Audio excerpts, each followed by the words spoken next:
Agora, Lu, uma ação que foi muito falada e que muitas pessoas acabaram indo naquele efeito manada, por que que acontece? Né? Quando o Barsi fala que vai comprar uma ação, Uhum, muita gente acaba indo atrás, sim. né? Sem entender, opa, o porquê que o Barsi comprou aquela ação, qual foi a estratégia dele. E muitas vezes, né, Lu, sai na imprensa, e a imprensa, claro, o que que a imprensa quer? Ela quer caça-clique, né? Uhum, Então ela acaba usando o nome de uma pessoa como o Barsi, que é uma pessoa referência hoje no mundo dos investimentos, para acabar alcançando cliques mais altos. E aí muita gente perguntando sobre a questão da IRB Brasil, que está aí abaixo de R$ 1, né? Tá valendo centavos hoje uma ação. E aqui as pessoas perguntando, o Barsi hoje ele enxerga que ele errou. Tem gente perguntando aqui, IRB tem chance de ir à falência? O que, que você acha de IRB, Lu? Olha, André, assim, é muito complicado eu falar sobre a companhia, né? Às vezes as pessoas me cobram, poxa, você não fala mais do IRB. Eu não falo não porque eu não quero, não é falta de transparência da minha parte, é porque por fazer parte do comitê, obviamente a gente tem acesso a algumas informações e se coloca em período de silêncio em determinados momentos, né? Quem é acionista tem acompanhado a mídia, então muitas modificações têm acontecido na administração, tem a fiscalização da SUSEP que está ocorrendo por conta da capitalização recente que ocorreu, pelo desenquadramento ali de capital, né, do capital regulatório. Então tem muita coisa acontecendo ali de reestruturação da empresa que infelizmente a gente não pode comentar, né? O que que eu posso comentar? A nossa visão para a empresa não mudou. O IRB ir à falência significa um risco sistêmico de todo o segmento securitário do Brasil ir à falência. Então, o IRB tem um risco muito grande, não pode falir. É daquelas empresas do tipo, se falir, é um dominó, cai todo mundo. Então, existe uma grande intenção de todos os players que estão, né, todos os stakeholders e shareholders também envolvidos na situação, para recuperar a empresa. Né? Então, acho que 2 anos, que é o tempo em que foi descoberto mais ou menos todas as fraudes, em que foi feita aquela tentativa de limpa do balanço, é pouco tempo para você avaliar se a empresa vai embicar ou não. É difícil você mover esse transatlântico. A gente precisa lembrar que o IRB é uma empresa com mais de 70 anos de história. É uma empresa que antigamente, inclusive, agia como próprio regulador do setor de resseguros. Então, imagina, você tem uma empresa estatal que, além de ser a única operadora, é um monopólio, isso foi quebrado, não me lembro agora, acho que da década de 90, enfim. É, mas, imagina, a própria operadora, o próprio monopólio, agia como se fosse um órgão regulador do ressegurador. Então, existe ali uma memória muito viva, uma riqueza muito grande na empresa de conhecimento sobre o setor, e a gente aposta muito nisso no futuro. Nós não estaríamos na empresa se não fosse, a gente não vislumbrasse bons resultados mais lá na frente. As pessoas muitas vezes se frustram. O Barça errou. Ele não quer saber se ele errou, porque agora não é o momento dele avaliar se ele errou ou não. Ele está olhando para outro horizonte. A Unipar foi um erro por mais de 10 anos, até que não era mais. Você está disposto a esperar 10 anos? Nem todo mundo está disposto. Então, outra coisa que eu sempre bato na tecla, E o caiu IRB. dividendos hoje do Unipar, hein? Caiu dividendos hoje da Unipar, quer dizer, um yield Absurdo, nossa. absurdo, sim. Imagina, uma posição que ele gastou, vamos chutar alto, 40 milhões para montar, paga 100 milhões ao ano para ele em dividendos, ao ano. Então, assim, já se pagou faz tempo somente nos dividendos, fora a valorização.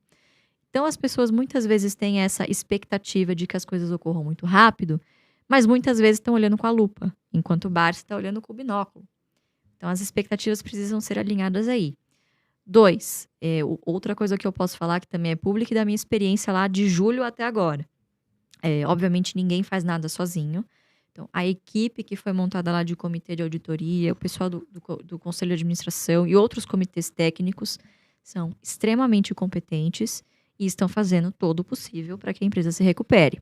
A gente precisa lembrar que os últimos 2 anos não só foram ruins para a empresa por toda a conjuntura do que aconteceu, mas também pela conjuntura, o cenário das resseguradoras no mundo. Nós tivemos pandemia em 2020 e efeitos climáticos atípicos ao longo de 2021 inteiro. Crise hídrica, não só aqui, mas também na Europa. Muitas catástrofes climáticas, teve quebra de safra, né? O IRB que tem boa parte da sua carteira ali vindo do rural, do agro. Então, precisa ter paciência.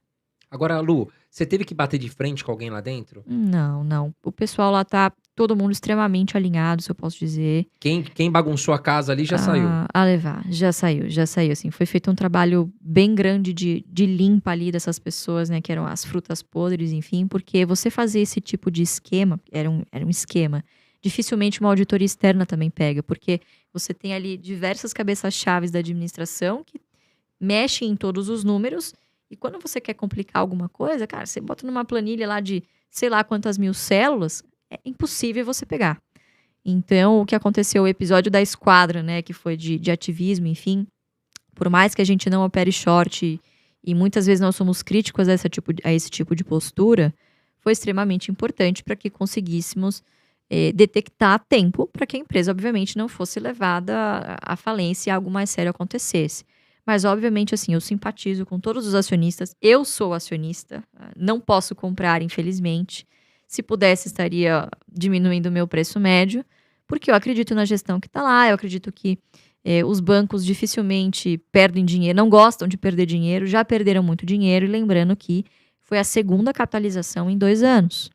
Então, eu não acredito que a empresa vai ter uma terceira chance. Já teve uma segunda, e daqui em diante vai ter que, obviamente, começar a mostrar resultado novamente, né? Então, eu acho que passando esse cenário, a gente trazendo uma normalização agora do setor de resseguros, né? A gente navegando em marés mais tranquilas vai ajudar, principalmente com o cenário de taxa de juros alto. A gente não pode esquecer que tem bastante semelhanças com o negócio de seguros, né? Em que você trabalha com um float muito alto ali dentro da companhia, que vai ficar parado, justamente servindo como garantia para as operações da empresa, para o capital dela, enfim. E esses ativos vão sendo remunerados de acordo com a renda fixa. Então, eu acho que nós temos... A nossa visão é a mesma da semana passada, hoje será a mesma da semana seguinte, e eu vou continuar repetindo as mesmas coisas. Nós estamos no papel, acho que cada um faça o seu julgamento de valor. Muito cedo ainda para dizer que erramos ou não, tem muito trabalho ainda para ser feito. 2 anos, quando você olha, a gente está no papel há 1 ano e meio, mais ou menos, né? É um intervalo de tempo extremamente curto para você avaliar esse tipo de investimento que a gente está olhando lá na frente. Poderemos estar certo no ano que vem, como poderemos estar certo daqui a 10 anos, né? Então, a nossa posição, ela é grande o suficiente para multiplicar em muitas vezes o nosso capital, se der certo, pequeno o suficiente para não nos levar à falência, né? Então, acho que nesse tipo de empresa, sempre falo isso, é o dinheiro da pinga, não é o dinheiro do leite. Se Sim. tudo de errado acontecer, se outra tempestade perfeita acontecer e a empresa, enfim, a gente estiver errado sobre a empresa, o que vai acontecer na carteira? O que vai acontecer, na verdade, na carteira do Barça é nada, porque é menos de 1% hoje por conta dessa queda. E vai ferir o ego dele, obviamente. Poxa, né, acreditava na companhia e estava errado. Agora, se der certo, é uma puta porrada, mais uma. Então, é esse tipo de risco que você tem que se expor, né? Mas, Exato. infelizmente, as pessoas se atêm ganância, né? só ao headline da notícia, não chega até o fim, né?